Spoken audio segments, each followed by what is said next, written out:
Friends, welcome to our channel. ఈరోజు నా స్టైల్లో కొత్తిమీర పచ్చడి ఎలా రెడీ చేసుకోవాలో చూసేద్దాం. ముందుగా స్టవ్ ఆన్ చేసుకొని అందులో ఆయిల్ యాడ్ చేసుకొని ధనియాలు, పల్లీలు, జీలకర్ర వేసి వేయించుకొని అందులోనే పచ్చిమిర్చి కూడా వేసి వేయించుకోండి. అదంతా తీసి పక్కన పెట్టుకొని అదే ఆయిల్లో టమాటాలు కూడా వేసి బాగా మగ్గాక కొత్తిమీర కూడా యాడ్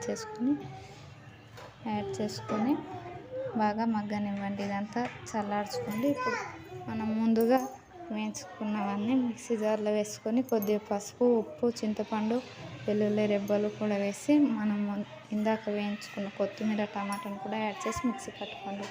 ఇప్పుడు అదే కడాయిలో కొద్దిగా ఆయిల్ యాడ్ చేసుకొని జీలకర్ర, ఆవాలు, శనగపప్పు, మినపప్పు, వెల్లుల్లి రెబ్బలు, ఎండుమిర్చి కూడా వేసి పోపు బాగా వేగాక ముందుగా మిక్సీ పట్టుకున్న మిశ్రమం అంతా ఇందులో యాడ్ చేసుకోండి. అంతేనండి, ఎంతో సింపుల్గా కొత్తిమీర పచ్చడి రెడీ అయిపోతుంది.